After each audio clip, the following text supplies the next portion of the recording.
కీర దోసకాయలని ఎప్పుడు కూడా మనం ఎక్కువగా సలాడ్లోనే వాడుతూ ఉంటాం. అలా కాకుండా ఒక్కసారి కీర దోసకాయతో పప్పు చేసి చూడండి, చాలా అమోఘంగా ఉంటుంది. చాలా సింపుల్ కూడా అండి చేసుకోవటం. దానికోసం ముందుగా బాండీలో ఆయిల్ పెట్టుకొని పచ్చిశనగపప్పు, మినపప్పు, ఆవాలు, జీలకర్ర, కరివేపాకు, ఇంగువ, 2 ఎండుమిర్చి, 4 వెల్లుల్లి రెబ్బలు వేసుకొని పోపు పెట్టుకోవాలి.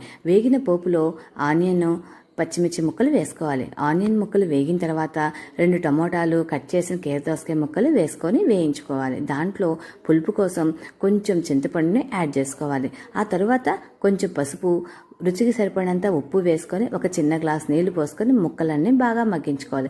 మగ్గిన ముక్కల్లో ముందుగానే ఉడకబెట్టి పక్కన పెట్టుకున్న పప్పుని యాడ్ చేయాలి. దానిలోనే తగినంత కారము, మనకి రుచిని పెంచడానికి కొంచెం జీలకర్ర, ధనియాల పొడి వేసుకొని ఆ తర్వాత కొంచెం కొత్తిమీర వేసుకొని దించేసుకోవటమే. ఈ పప్పును తిన్నవాళ్ళు ఎవరైనా అద్భుత అనాల్సిందే.